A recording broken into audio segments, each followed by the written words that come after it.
포션 베하 알로테카 그 본문을 또 중심으로 해서 처음 사랑을 회복하라 라는 제목으로 함께 말씀을 나누기 원합니다. 특별히 처음 사랑을 회복하라 라는 말씀이 우리 요한계시록 2장에 보면 아시아에 있는 7교회 중에 첫 번째 교회가 에베소 교회, 에베소 교회에게 주시는 말씀이죠. 그 에베소 교회에게 주시는 말씀으로 처음 사랑을 회복하라 말씀하시는데요. 제가 요한계시록 2장 말씀을 먼저 읽고 말씀을 나누도록 하시겠습니다.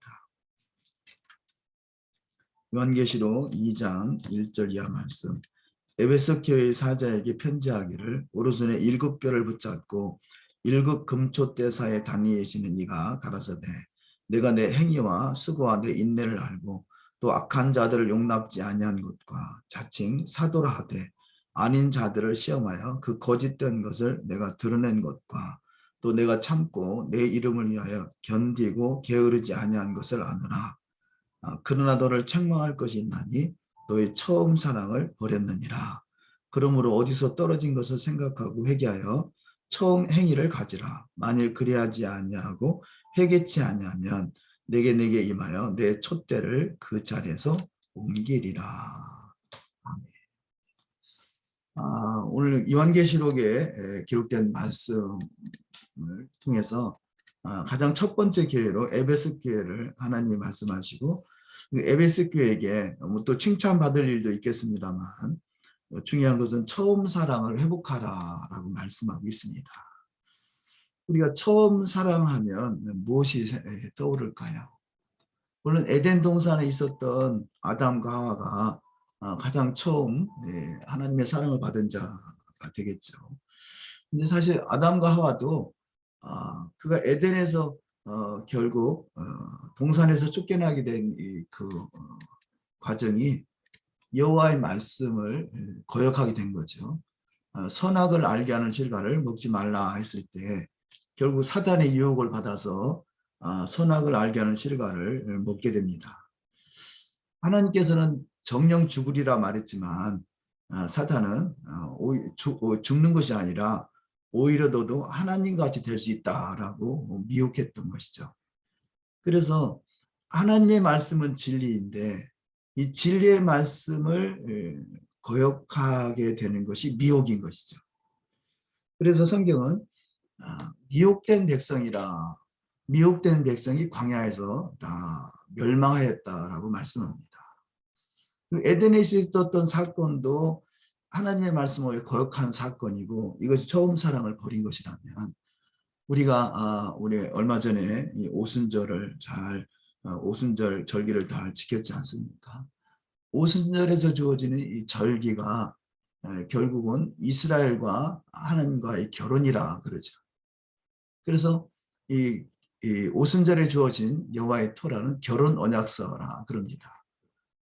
그러면 하나님께서 처음 사랑을 버렸다라는 것이 뭐겠어요?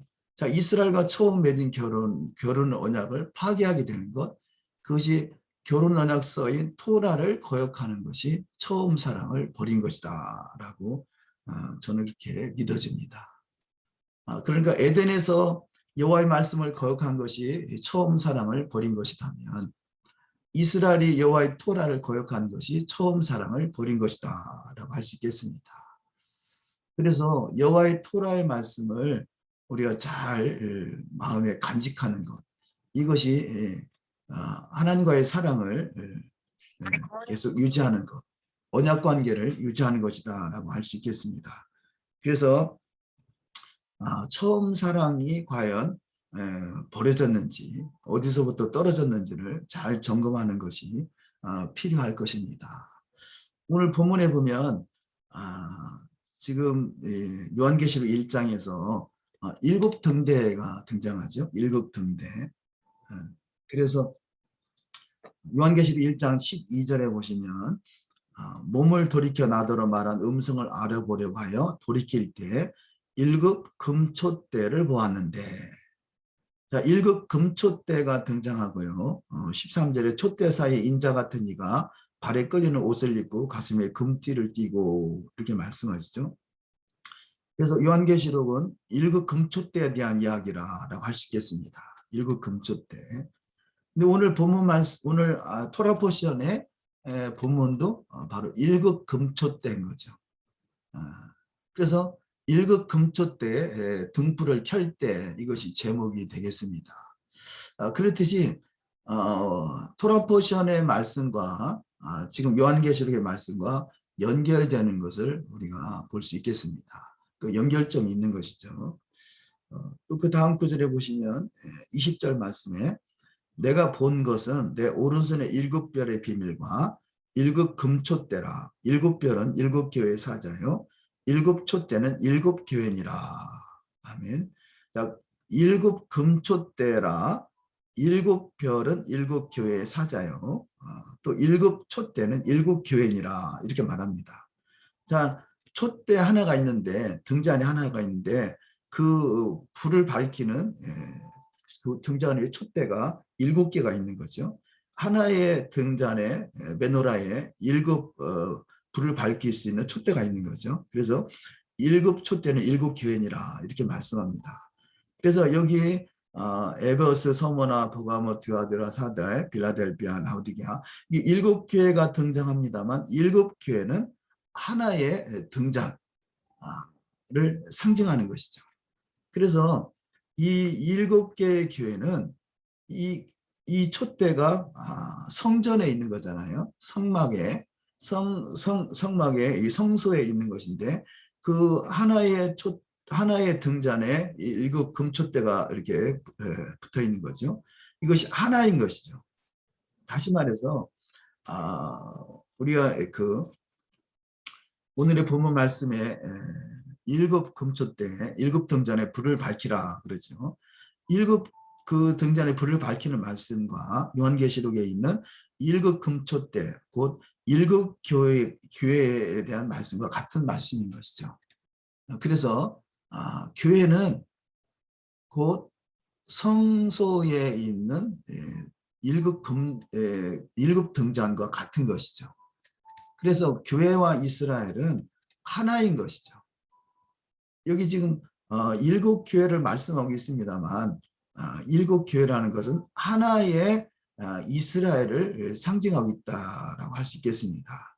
그래서 7 그 금촛대가 성소에 있는 것 같이 하나의 이스라엘과 7 교회에 모여서 하나의 온전한 이스라엘을 형성하는 것이죠. 그런데 에베소서 2장의 첫 번째가 에베소 교회에게 요한계시록 2장의 첫 번째 에베소 교회에 주신 말씀이 저들이 처음 사랑을 버렸다는 것입니다. 그래서 처음 사랑은 무엇일까? 그래서 저는 이 처음 사랑이 곧 시내산에서 맺어진 결혼 언약이고 이 결혼 언약을 파기되는 것이 뭐냐? 결국 여호와의 말씀을 준행하지 아니하는 것, 여호와의 토라를 준행하지 아니하는 것이 결국은 토라를 파기하는 것이 결국 처음 사랑을 버린 것이다. 그렇게 이해가 되는 것입니다. 그래서 여기 지금 처음 사랑에 대한 메시지를 가지고 민수기 오늘 본문 말씀에 민수기 8장으로 가보도록 하시겠습니다. 민수기 8장. 민수기 8장에는 사실 중요한 말씀들이 많이 기록되어 있는데요. 뭐 다는 다룰 수 없겠습니다만 간략간략하게 다루고 어떤 자세로 토라를 대할 것인가 그런 마음가짐으로 말씀을 보도록 하시겠습니다. 민수기 8장 1절 이하 말씀에 오늘 본문 말씀의 제목이 되겠습니다. 여호와께서 또 모세에게 일러 가라사대 아론에게 고하여 이르라. 등을 켤 때에는 7 등잔을 등대 앞으로 비추게 할지니라 하시매. 아멘. 여기 아론에게 고하여 이르는 말씀 등을 켤 때 그래서 7 등잔에 불을 켜서 비추게 하라는 것이죠. 그래서 여기 지금 등을 켤 때는 7 등대, 여기 등을 켠다. 이 말씀이 베하 알로테카. 이 어근이 알라라는 단어입니다. 알라. 알라라는 단어는 우리가 많이 사용되는 단어인데요. 알라, 또 우리가 흔히 말씀하는 알리야, 알리야도 이 알라에서 나온 단어고요. 또 올라, 그래서 올라, 우리 하나님 앞에 드려지는 그 제사 중에 첫 번째가 번제죠. 이 번제라는 단어도 올라입니다. 올라. 그래서 올라, 알라, 알리야 이런 단어들이 다 연결되어 있는 단어인 것이죠. 그래서 바로 등을 켠다라는 것은 우리가 알리야 그러면 이스라엘로 돌아가는 것, 또 예루살렘으로 올라가는 것, 하늘 성소로 올라가는 것, 이것이 바로 등을 켜는 것인 거죠. 불을 밝히는 것이죠. 결국 성수의 불을 밝히는 것은 열방을 이스라엘을 비추는 것이고 또 열방을 비추는 것입니다. 그런데 실제적으로 등을 켜는 것은 상징적으로는 결국 이 주의 말씀이 내 발의 등이요 내 길의 빛이니이다라고 말씀합니다. 주의 말씀, 여호와의 말씀으로 우리가 여호와의 말씀을 준행하는 삶, 이것이 신의 산에서 맺어진 언약이라고 했지만 하나님께서 너희가 내 말을 잘 듣고 내 언약을 지키면 너는 나의 소유가 될 것이다. 제사장 나라가 될 것이다. 이 말씀대로 이스라엘 백성들이 우리가 여호와의 말씀대로 다 준행하겠나이다 라고 고백했던 그 고백 위에 언약이 성취되는 거죠. 그래서 그 여호와의 말씀을 두루마리에 기록하고 또 희생 제물을 잡아서 피의 제사를 드리게 됩니다. 그렇듯이 이 언약은 피로 맺어진 언약, 결국은 구약에서 말하는 희생 제물은 결국 예수와의 피의 제사를 상징으로 나타내고 있는 것이죠. 그렇듯이 등을 켠다라는 것은 결국은 토라의 말씀으로 등을 켜는 것입니다. 여호와의 말씀으로 불을 밝히는 것입니다. 에덴에서 여호와의 말씀에 불이 꺼지니까 에덴에서 쫓겨나서 결국 가시와 엉겅퀴가 나는 세상으로 쫓겨나게 됐죠. 이스라엘 백성들이 여호와의 말씀을 준행할 때는 하나님의 은혜가 계속 임하지만 여호와의 말씀을 거역하게 될 때 결국은 화가 있게 되는 것이죠. 이것이 미혹된 백성이라는 것입니다. 그래서 구약의 전체 역사가 결국은 여호와의 말씀을 준행하느냐 준행하지 않느냐, 준행할 때는 형통하게 되고 여호와의 말씀을 준행하지 않을 때는 결국은 바벨론에 70년간 포로 생활을 하게 되고 또 이제까지 2000년의 역사가 결국 여호와의 말씀을 준행하지 못한 그런 과정이었던 것이고요. 이제는 마지막 때에 이루어질 역사는 주님의 나라 메시아 왕국. 메시아 왕국은 여호와의 말씀을 준행하는 자가 들어가는 나라인 거죠. 이것은 결국 여호와의 금초대에 불을 밝히는 자가 되는 것입니다.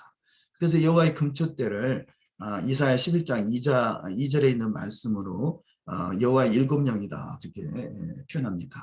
그 여호와의 7영이 지혜와 청명과 모략과 재능과 지식과 여호와를 경외하는 신.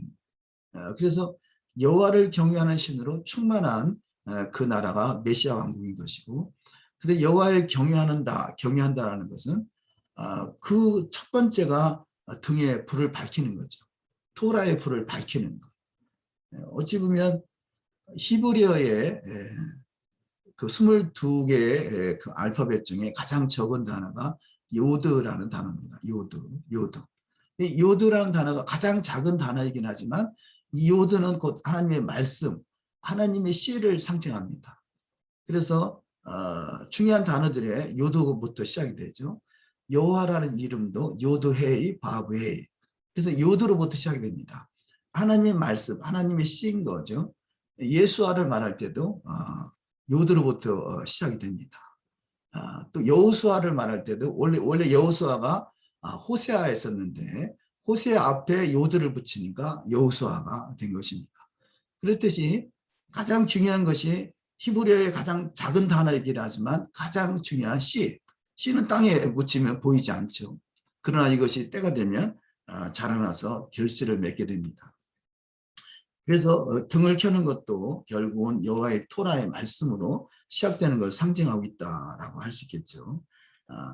오늘 본문 말씀에 민수기 8장부터 12장까지가 오늘 토라 포션인데요. 간단하게 말씀을 좀 정리하고요. 그리고 토라에 대한 구체적인 말씀을 조금 나눠보도록 하시겠습니다.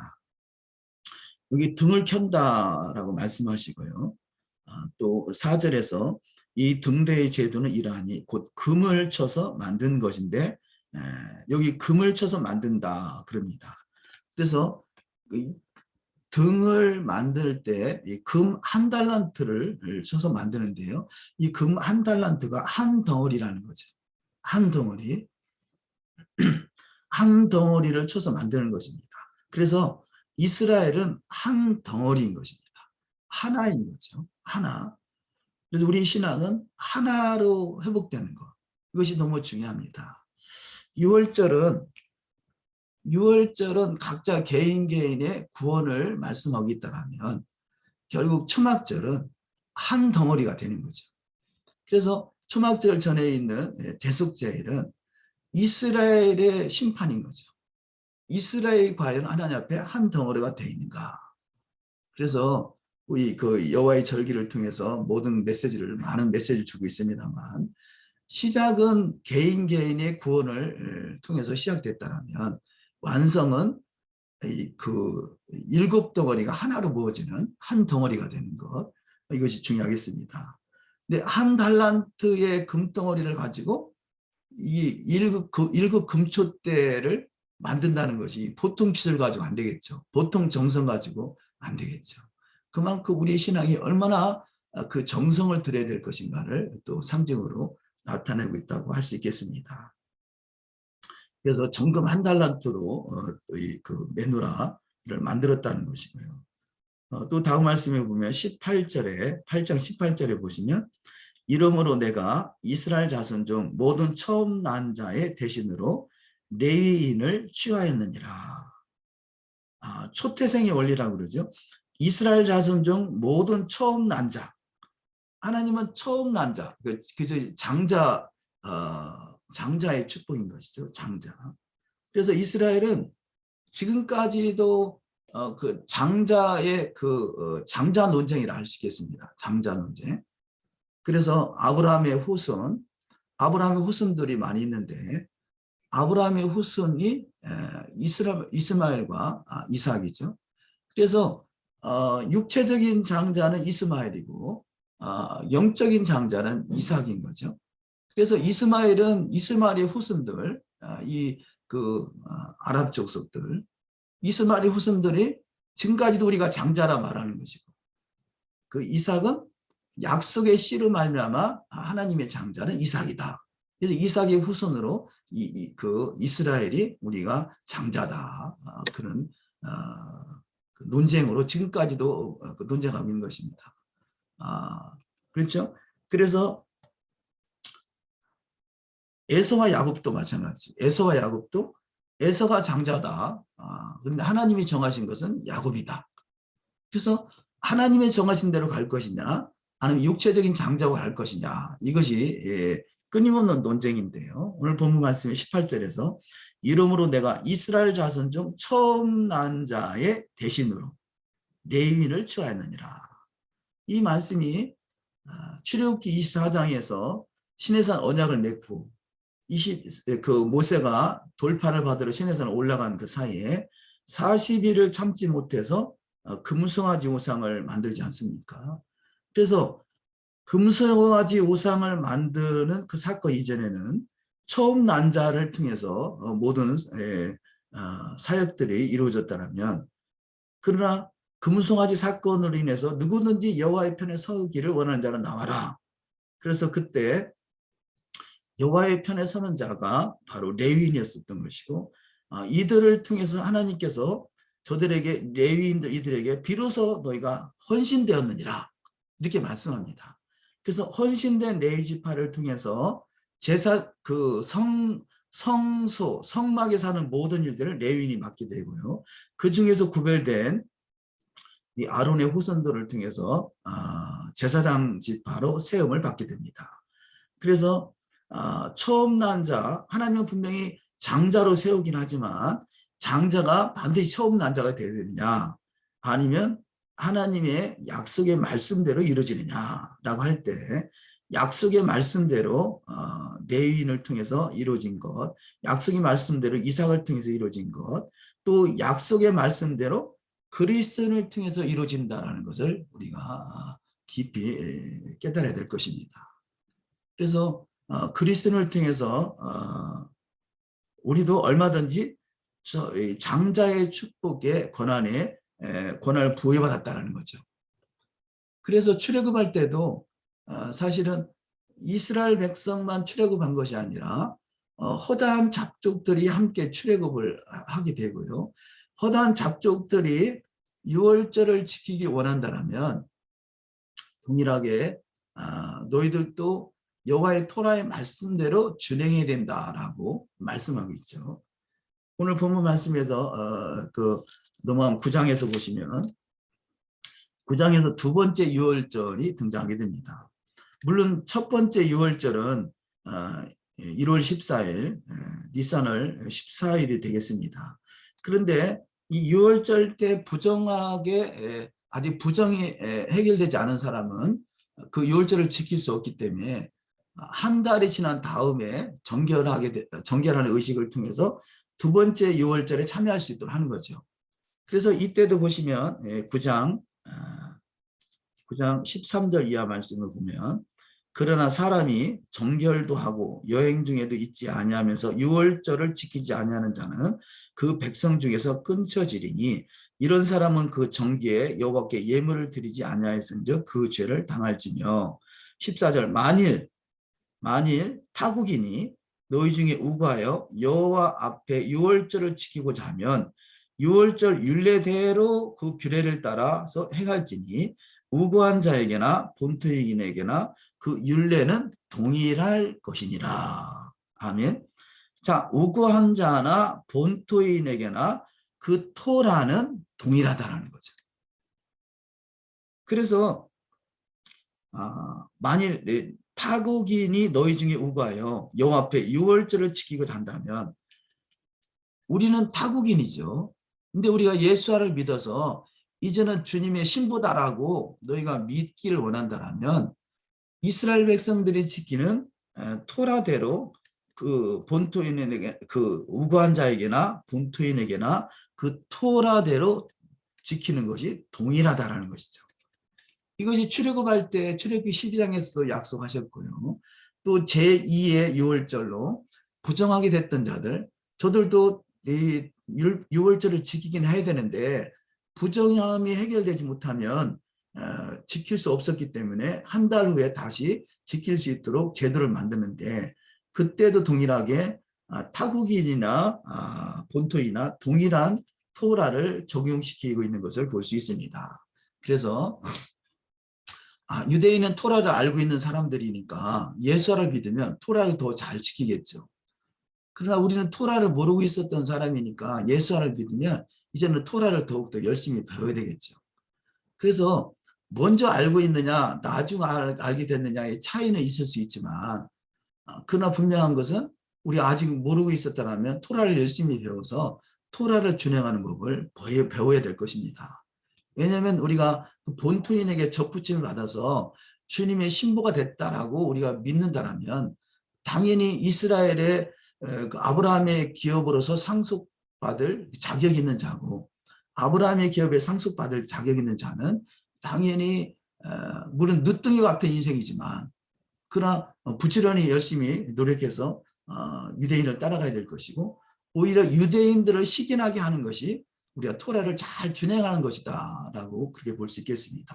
이것이 처음 사랑을 회복하는 것이고 처음 사랑을 또 유지하는 것이고 자, 다음 말씀을 보시면 자 그래서 이 9장 1절에 보시면 애굽 땅에서 나온 다음의 정월에 그러니까 1년밖에 안 된 거죠. 지금 9장까지. 자, 1년에 있었던 사건이 시내산의 사건이 있었고 금송아지 사건이 있었고 성막을 짓는 사건이 있었고 이런 사건을 거치면서 두 번째 유월절까지 진행이 됐습니다. 그러면서 지금 9장 15절에 보면 성막을 세운 날에 구름이 성막 곧 증거막을 덮었고 저녁이 되면 성막에 불 모양 같은 것이 나타나서 아침까지 이르렀으며 자, 이렇게 말씀하시면서요. 18절에 이스라엘 자손이 여호와의 명을 쫓아 진행하였고 여호와의 명을 쫓아 진을 쳤으며 구름이 성막 위에 머무는 동안에 그들이 유진하였고. 자, 구름 기둥 불 기둥이 그들을 인도하는데요. 낮에는 구름 기둥, 밤에는 불 기둥. 그런데 이 구름 기둥 불 기둥이 떠날 때는 동일하게 이동을 해야 됩니다. 그때 이스라엘 자손이 18절에 여호와의 명을 쫓아 이렇게 말합니다. 여호와의 명을 쫓아, 이것이 RP 야훼 그러는데요. 이 여호와의 명을 쫓아, 신앙생활은 여호와의 명을 쫓아가는 거죠. 여호와의 말씀, 여호와의 뜻을 쫓아가는 것입니다. 그래서 18절에서부터 25절까지 보시면 여기 지금 아주 짧은 구절 속에 무려 7번이나 여호와의 명을 쫓아라는 단어가 7번이나 기록되고 있습니다. 그래서 이스라엘 자손이 7번이라는 건 완전수잖아요. 이스라엘 자손이 여호와의 명을 쫓아 진행하였고 여호와의 명을 쫓아 진을 쳤으며 또 그 아래쪽에 보시면 20절에 혹시 구름이 장막 위에 머무는 날이 적을 때에도 그들이 다만 여호와의 명을 쫓아 유진하고 여호와의 명을 쫓아 진행하였으며 또 그 아래쪽에 보시면 23절에 곧 그들이 여호와의 명을 쫓아 진을 치며 여호와의 명을 쫓아 진행하고 또 모세로 전하신 여호와의 명을 따라 여호와의 직임을 지켰더라. 아멘. 자, 그래서 여호와의 명을 쫓아 진행하는 것. 우리 신앙의 여정은 여호와의 명을 쫓아 진행하는 것입니다. 여호와의 토라를 쫓아 진행하는 것입니다. 여호와의 토라. 그래서 항상 그 이스라엘 백성들이 그 진행할 때 맨 앞에 법궤를 세우지 않습니까? 법궤를 세우고 이 법궤 안에는 바로 이 토라 두루마리와 십계명이 들어있는 거죠. 그래서 여호와의 명, 여호와의 말씀을 쫓아 진행하는 것입니다. 여호와의 명, 여호와의 말씀, 이것이 아브라함에게 말씀할 때 여호와의 도라 그러죠. 여호와의 도. 여호와의 도, 여호와의 계명, 여호와의 율례, 여호와의 법도, 여호와의 명 같은 말씀인 거죠. 여호와의 도를 쫓아 진행하는 것. 이것이 우리 가운데 너무 중요한 것입니다. 그래서 여호와의 토라는요. 여호와의 도인 거죠. 그래서 사실은 우리가 신앙생활을 하는 것이요. 우리가 좀 우스갯소리를 말씀을 드리면 우리는 도 닦는 것입니다. 여호와의 도를 닦는 것이에요. 여호와의 도를 닦다 보면 도통하는 자가 되는 거죠. 할렐루야. 도통한다는 것이 뭐겠어요? 여호와의 영으로 인도함을 받는 거죠. 이것이 도통하는 것입니다. 세상에 있는 도사는요. 사실은 귀신 들린 거예요. 악신 들린 거죠. 세상에 있는 도는 이 귀신의 적부심 신접한 자, 무당이나 그 도사가 뭐겠어요? 그것은 신접한 자, 귀신 들린 자인 것이고요. 우리는 하나님의 도, 여호와의 도를 쫓아 진행할 때 이 하나님의 도, 하나님의 성령으로 하나님의 영과 하나가 되는 거죠. 그래서 그 여호와의 신으로 말미암아 되느니라 그러죠. 그래서 토라와 성령은 하나인 것입니다. 애하된 것이죠. 토라를 열심히 준행하려고 힘쓸 때 여호와께서 우리를 도우사. 그래서 성령은 보혜사 성령이죠. 우리를 도우시는 분이신 거죠. 여호와의 도를 잘 준행할 수 있도록 우리를 도우셔서 그 길로 인도하시는 것입니다. 그래서 여호와의 도를 쫓아 준행하는 것. 그래서 얼마나 그 부분이 중요하면 지금 짧은 구절 속에 여호와의 명을 쫓아라는 단어가 7번이나 기록이 되어 있겠습니까? 그래서 이스라엘 백성들은 여호와의 명을 쫓아 준행하는 것, 이것을 첫째 훈련하고 있는데 훈련해도 제대로 되지 못하는 것이 안타까운 현실이었는데 우리는 여호와의 토라 자체를 거부하고 있다라면 얼마나 참으로 안타까운 현실이겠습니까? 부지런히 쫓아가도 부족할 판인데 여호와의 도에 대해서 너무나 2000년 동안 여호와의 토라에 대해서 참으로 눈이 닫혀져 있어서 안타까운 현실을 할 수도 있습니다. 10장에서 보시면 10장에서 특별히 10장 35절 36절을 보십니다. 10장 35절 36절 걔가 떠날 때에는 모세가 가로되 여호와여 일어나사 주의 대적들을 흩으시고 주를 미워하는 자라 주의 앞에서 도망하게 하소서 하였고 걔가 쉴 때에는 가로되 여호와여 이스라엘 천만인에게로 돌아오소서 하였더라. 아멘. 자, 우리가 모세는 뭐 5권이라 그러죠. 그래서 모세 오경. 그래서 창세기, 출애굽기, 레위기, 민수기, 신명기 이렇게 모세 오경인데요. 그런데 유대인들은 이 토라 모세 오경을 지혜의 7기둥이다 이렇게 표현합니다. 그런데 5권인데 왜 7기둥이라 할까? 그 말씀은 자, 민수기서, 창세기, 출애굽기, 레위기, 신명기의 4권과 민수기서를 3권으로 본다는 거죠. 그런데 민수기서를 3권으로 보는데 그 3권 중에 지금 2권이 이 본문 말씀이라는 것입니다. 그만큼 중요하다는 거죠. 그래서 35절에 괴가 떠날 때에는 모세가 가로되 여호와여 일어나사 주의 대적들을 흩으시고 주를 미워하는 자로 주의 앞에서 도망하게 하소서 하였고. 아멘. 자, 이 구절이 한 기둥이라는 거죠. 한 기둥. 그리고 다음 구절이 괴가 쉴 때에는 가로되 여호와여 이스라엘 천만인에게로 돌아오소서. 이것이 2번째 기둥이 되겠습니다. 그래서 민수기에서는 지혜의 3기둥이 있는데 민수기에서 1권과 또 35절 2권, 36절 3권 이렇게 해서 3기둥이라는 거죠. 그만큼 중요하게 얘기해요. 그래서 저들이 토라 스쿨을 끝날 때 지금 첫 번째 말씀 35절 괴가 떠날 때에는 모세가 가로되 여호와여 일어나사 주의 대적들을 흩으시고 주를 미워하는 자로 주의 앞에서 도망하게 하소서. 이렇게 토라 스쿨에 끝내고요. 다시 토라 스쿨을 넣을 때 2번째 말씀 36절을 또 이렇게 낭송합니다. 그만큼 중요하기 때문에 그러고요. 또 전쟁에 나갈 때도 반드시 35절을 또 낭송하고 또 전쟁에 돌아올 때도 36절을 낭송하고 이만큼 중요하게 여기는데요. 여기서 여호와여 일어나사 주의 대적들을 흩으시고, 이 말씀은 주의 대적들을 흩으신다라는 것은 유대적인 해석은 토라를 대적하는 자, 토라를 대적하는 자를 흩으시고 주를 미워하는 자로 주의 앞에서 도망하게 하소서.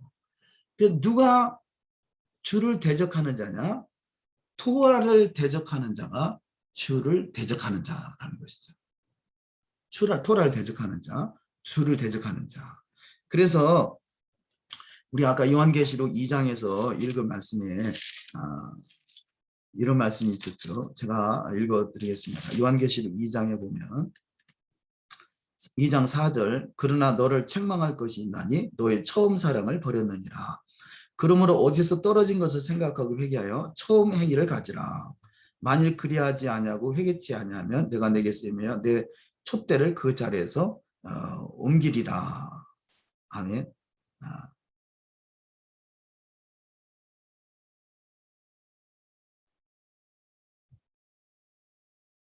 위에 좀 보시면 2절에 내가 내 행위와 내 수고와 내 인내를 알고 또 악한 자들을 용납지 않은 것과 자칭 사도라 하되 아닌 자들을 시험하여 그 거짓된 것을 내가 드러낸 것과 또 내가 참고 내 이름을 위하여 견디고 게으르지 아니한 것을 아노라.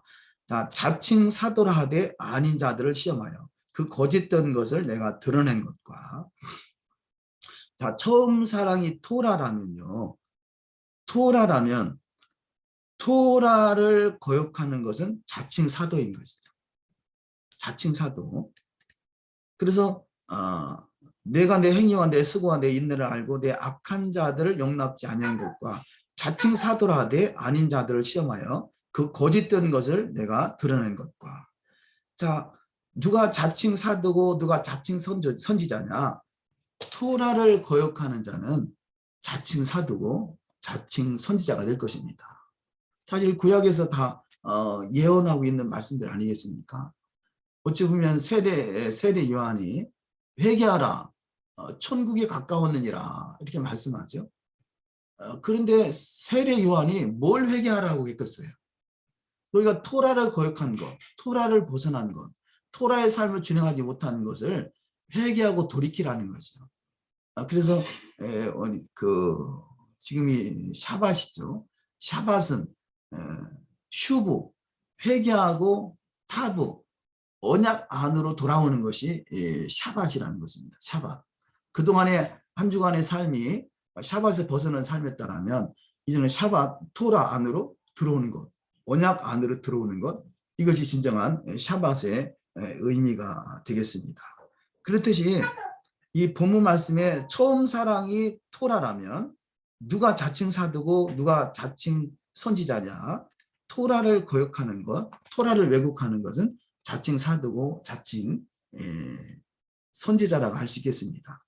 자, 다시 민수기 10장으로 가시면 간략하게 또 넘어가도록 하겠습니다. 11장에 보시면 11장 1절에 백성이 여호와의 들으시기에 악한 말로 원망하여 여호와께서 들으시고 진노하사 여호와의 불로 그들 중에 불어서 진끝을 사르게 하시매.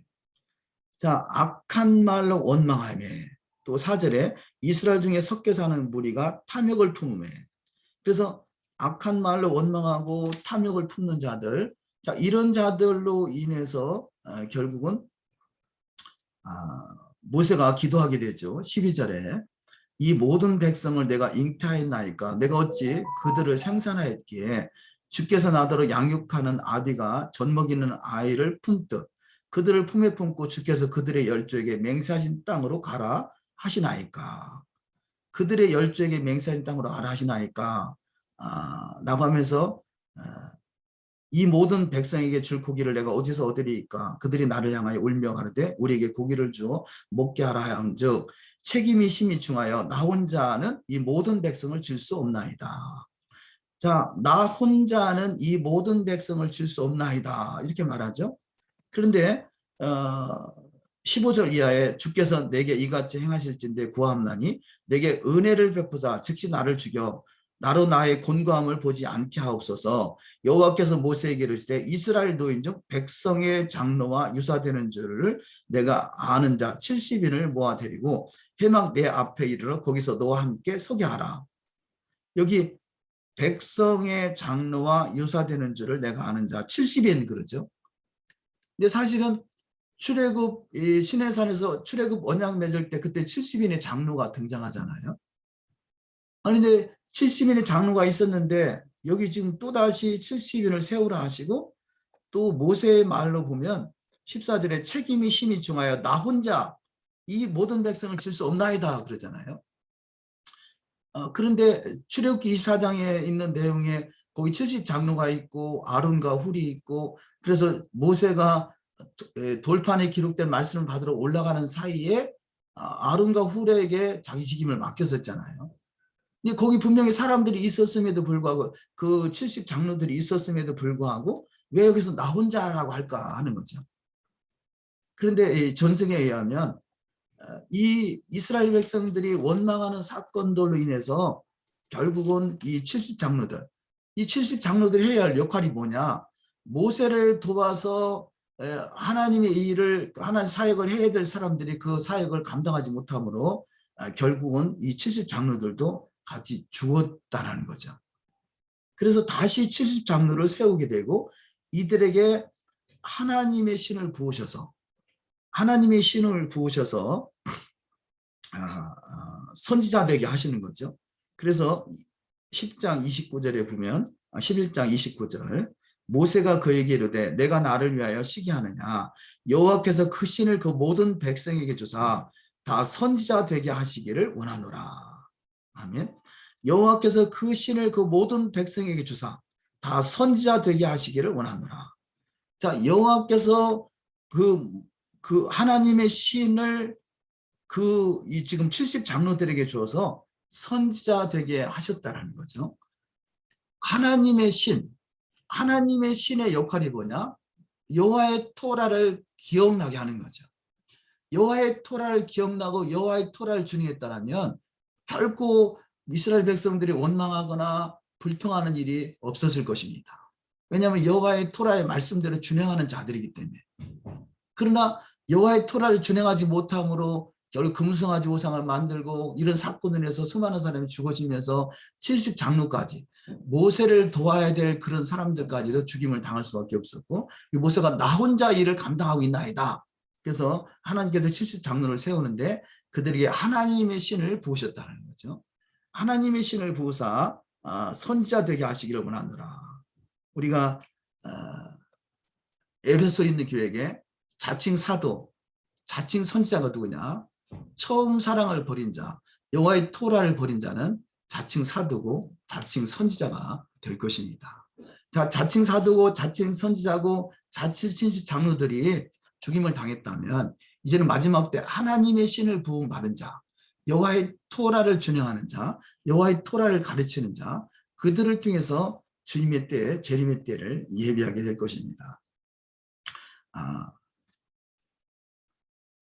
많은 시간이 가서 또 중요한 말씀만 좀 잠깐 나누겠는데요. 우리가 특별히 토라에 대한 오해하는 구절들이 많이 있죠. 특별히 신약 속에서. 그래서 그 구절을 잠깐 나누기자 원합니다. 먼저 시편 119편을 잠깐 보시겠습니다. 시편 119편.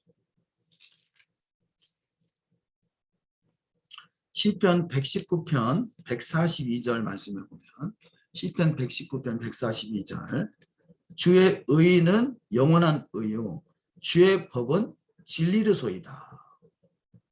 주의 의는 영원한 의요 주의 토라는 진리로소이다. 토라는 진리라는 거죠. 진리라는 단어는 에메트인데요. 에메트는 히브리 알파벳의 처음과 중간과 마지막 단어입니다. 그래서 알레프와 타브가 처음과 끝이라면 이것이 처음과 마지막이라고 그러죠. 중간에 맴이라는 단어가 들어서 에메트, 진리라는 거죠. 이 말씀은 처음과 중간과 끝이 변하지 않는 것입니다. 그래서 진리는 영원한 것이죠. 진리는 변하지 않는 것, 진리는 영원한 것입니다. 또 다음 구절에 보시면 141절에 내가 미천하여 멸시를 당하나 주의 법도를 잊지 아니하였나이다. 주의 법도, 주의 토라. 우리가 미천하고 멸시를 당해도 좋습니다. 그러나 주의 토라를 잊어서는 아니 되는 거죠. 왜냐? 주의 토라는 진리이기 때문에 그렇습니다. 150절, 151절 보시면 악을 쫓는 자가 가까이 왔사오니 저희는 주의 법에서 머니이다. 여호와여 주께서 가까이 계시오니 주의 모든 계명은 진리니이다. 142절은 주의 토라는 진리라 하시고 151절은 주의 계명은 진리라 하시죠. 150절에 악을 쫓는 자가 가까이 왔사오니 누가 악을 쫓는 자냐? 저희는 주의 법에서 머니이다. 주의 토라에서 먼 자, 주의 토라를 거역하는 자는 바로 악을 쫓는 자인 것이죠. 악을 쫓는 자이거나 악한 자이거나 자칭 사도이거나 자칭 선지자이거나 여호와의 토라를 거역하는 자는 악을 쫓는 자고 이게 자칭 사도요 자칭 선지자고 그럴 것입니다. 왜냐하면 토라는 변하지 않기 때문에 그렇습니다. 토라는 영원하기 때문에 그렇습니다.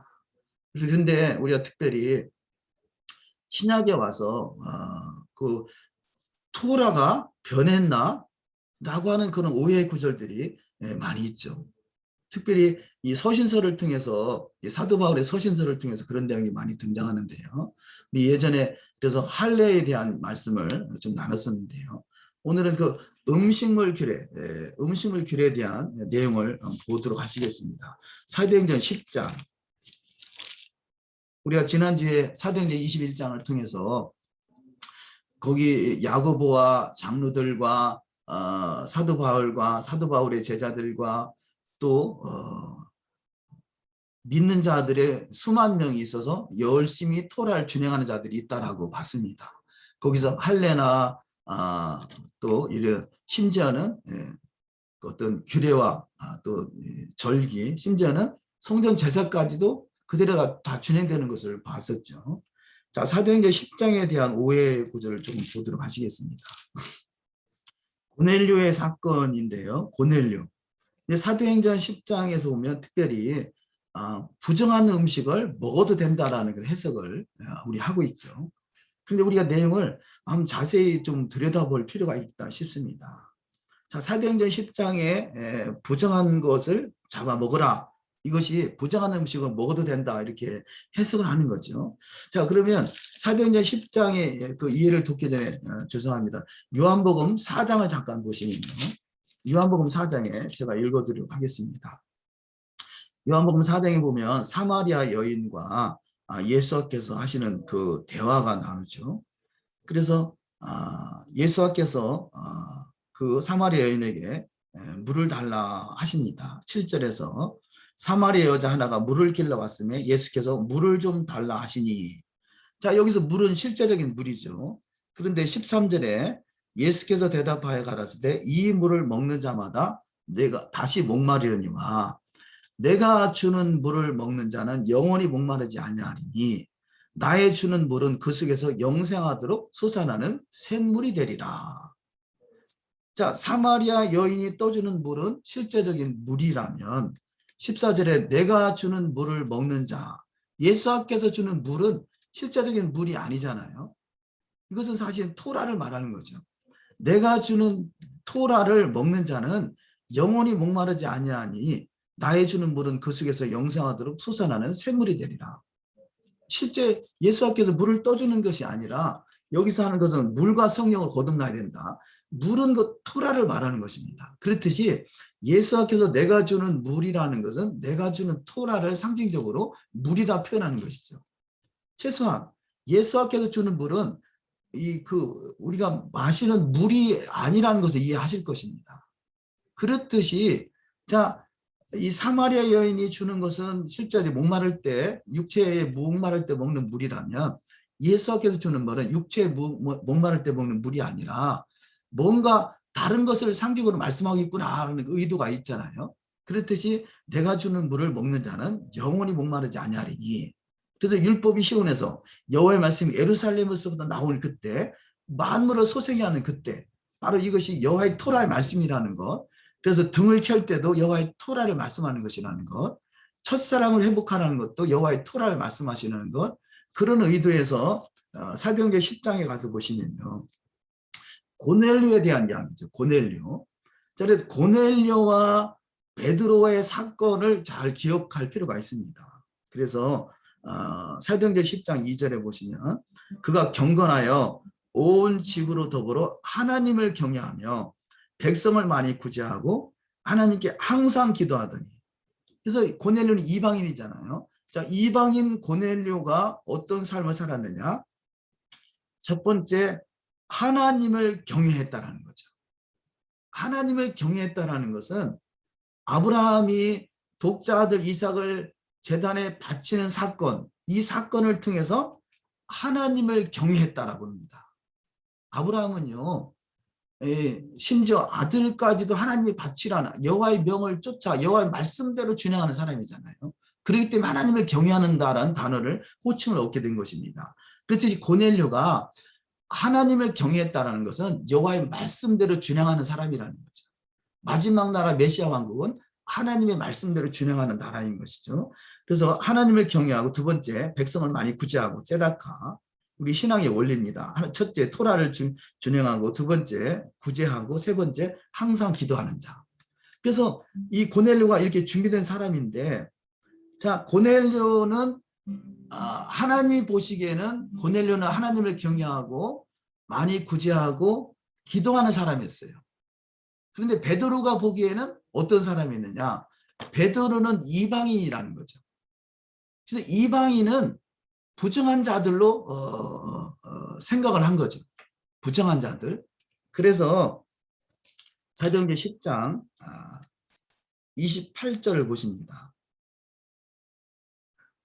사도행전 10장 27절 28절에 보시면 더불어 말하며 들어가 여러 사람이 모인 것을 보고 이르되 유대인으로서 이방인을 교제하는 것과 가까이 하는 것이 위법인 줄은 너희도 알거니와 하나님께서 내게 지시하사 아무도 속되다 하거나 깨끗이 않다 하지 말라 하시기로. 자, 베드로는 어떻게 생각했느냐? 유대인으로서 이방인을 교제하는 것과 가까이 하는 것이 위법이다라고 생각합니다. 하나님 보시기에는 이방인 고넬료가 하나님을 경외하고 구제하며 기도하는 사람이었고요. 베드로 보기엔, 베드로는 평소에 가지고 있는 상식으로 본 거죠.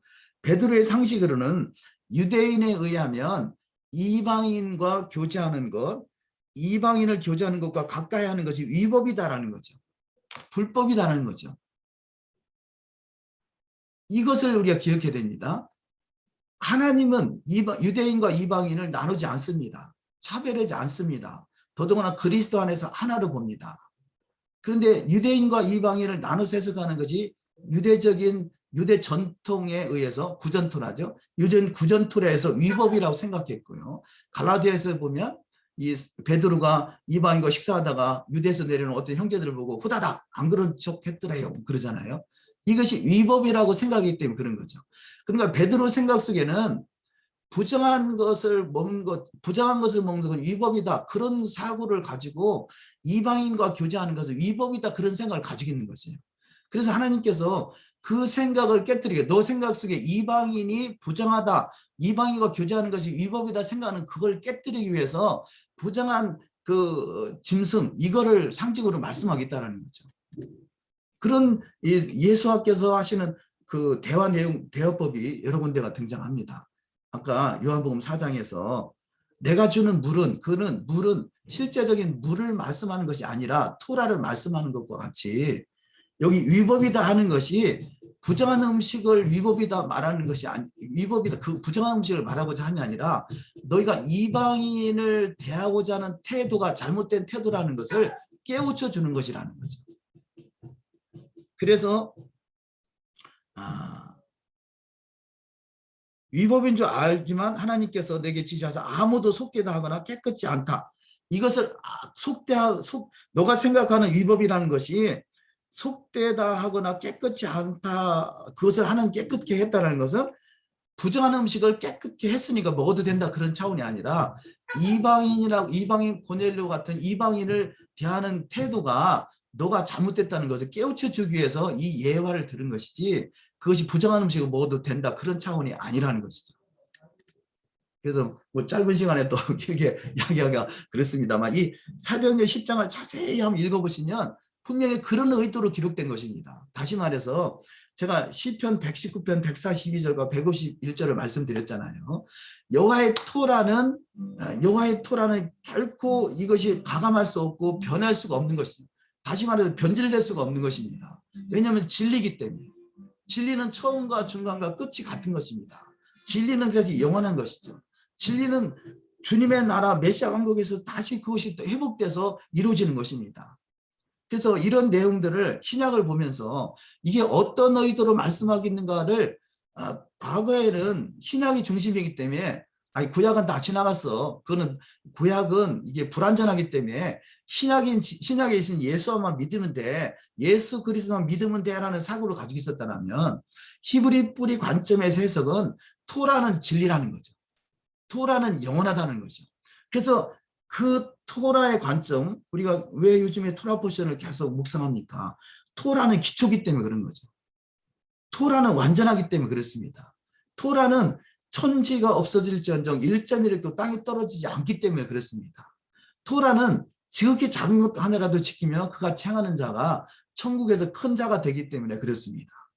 그래서 이 말씀을 계속해서 상기하는 것은 그동안에 가지고 있던 상식, 이 베드로가 이방인을 대하는, 이방인과 교제하는 것이 위법이다라고 잘못된 상식이잖아요.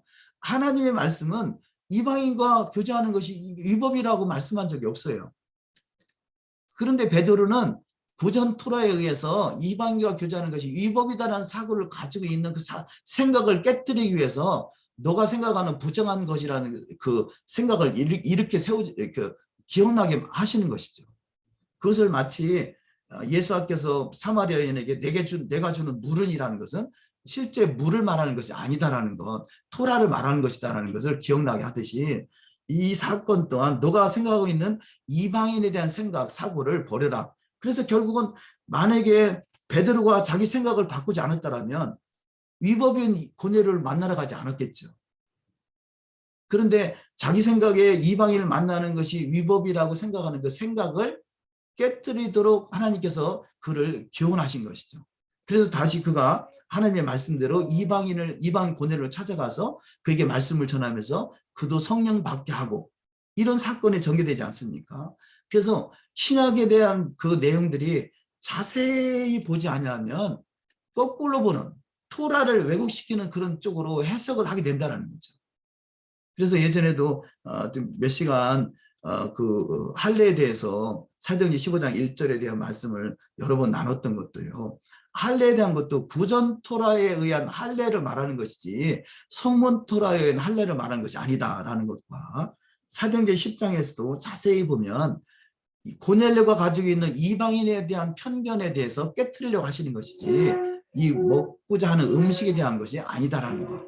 다시 말해서 여호와의 토라는 가감되거나 변한 것이 아니라는 것이죠. 그런 차원에서 자세히 사도행전 10장을 자세히 보셨으면 좋겠고요. 그래서 마태복음 5장을 우리 잠깐 읽어보도록 하십니다. 마태복음 5장 17절 이하 말씀. 내가 율법이나 선지자나 폐하러운 줄로 생각지 말라. 폐하러운 것이 아니요 완전케 하려 함이로라. 진실로 너에게 이르노니 천지가 없어지기 전에는 율법의 1.1에게라도 반드시 없어지지 아니하고 다 이루리라. 그러므로 누구든지 이 계명 중에 지극히 작은 것 하나라도 버리고 또 그같이 사람을 가르치는 자는 천국에서 지극히 작다 일컬음을 받을 것이요 누구든지 이를 행하며 가르치는 자는 천국에서 크다 일컬음을 받으리라. 아멘. 자, 마지막으로 제가 우리 기도 중에 읽었던 말씀 시편 19편 말씀을 읽고 말씀을 맺도록 하시겠습니다. 시편 19편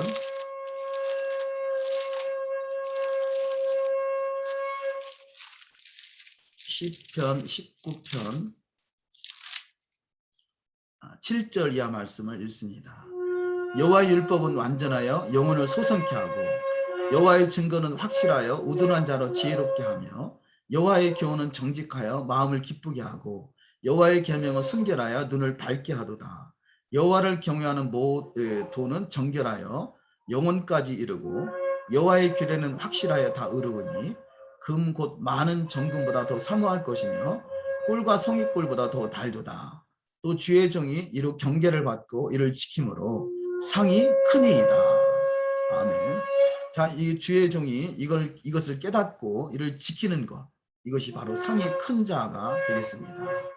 그래서 시편 19편 말씀이나 마태복음 5장 17절 이하 말씀이나 여러 말씀들을 특별히 예수께서 하신 말씀은 바리새인들을 지적할 때 반드시 보면 사람의 계명이라고 표현해요. 사람의 계명은 여호와의 토라, 성문 토라가 아닌 것이죠. 잘못 해석하고 있는 마치 베드로가 이방인을 상대하는 것, 이방인과 교제하는 것이 위법이다고 생각했던 그 생각의 그 틀을 깨뜨려야 되는 것이죠. 자, 베드로가 이방인과 교제하는 것이 위법이다고 생각하는 거나 기독교인이 2000년 동안 율법이 폐하거나 가감됐다고 생각하는 그 생각 자체를 깨뜨려야 되는 것이죠. 그럴 때 우리가 열심히 토라를 준행하여 결국 알피 야훼 여호와의 병을 쫓아 여호와의 병을 쫓아갈 수가 있을 것입니다. 그렇지 않으면 주변에서 사단이 덫을 놔가지고 여호와의 도, 여호와의 병, 여호와의 토라를 왜곡시키는 그 덫을 놔서 덫에 걸린단 말이죠. 그래서 우리가 확실하게 붙들어야 될 것은 시편 19편이나 119편에 아니 구약의 수많은 말씀들이 여호와의 토라에 대한 얼마나 신령한 것으로 강조하고 있습니까? 그렇게 수많은 말씀들을 수없이 봐왔으면서 신약에 있는 몇 구절을 가지고 확 전세를 뒤집어 버리냐. 이것이 사단이 놓은 덫에 걸린 거죠. 이것이 미혹인 것입니다. 그런데 자세히 보면 하나님의 의도가 그런 것이 아니었구라는 것을 깨닫게 될 것입니다. 자칭 사도, 자칭 선지자가 아니라 심지어는 발람은 선지자의 미친 짓이라고 그러죠. 미친 선지자가 아니라 하나님의 의도대로 잘 회복해서 그 하나님의 선하시고 기뻐하시고 온전하신 거룩한 산제사로 드려질 수 있는 은혜가 있으시기를 주의 이름으로 축원합니다. 기도하시겠습니다. 여호와의 도는 안전하여 영혼을 소생케 합니다. 영혼을 소생케 하시는 진리의 말씀. 대저 여호와의 토라는 진리이다. 여호와의 계명은 진리이다. 이 말씀들이 온전하게 믿어지게 하시고 더욱더 온전하고 구비하여 조금도 부족함이 없는 더욱더 행하여 완전함이 이룰 수 있는 복된 여정 되게 하옵소서. 노아는 큰 물의 심판 속에서도 노아는 당대의 완전한 자라 칭함을 받을 수 있었기에 방주를 통해서 그 온 가족이 다 구원함을 받을 수 있었던 것 같이 마지막 시대에 구원의 방주 같은 그 마지막 시대에 온전함이 이룰 수 있는 복된 여정으로 축복하옵소서. 아버지 방주 중의 방주 메시아 왕국에 입성할 수 있는 처음 사랑이 온전히 회복될 수 있는 복된 여정이 다 되실 줄 믿사와 감사하고 우리 주 예수 한마시아 이름으로 기도 올리옵나이다. 아멘.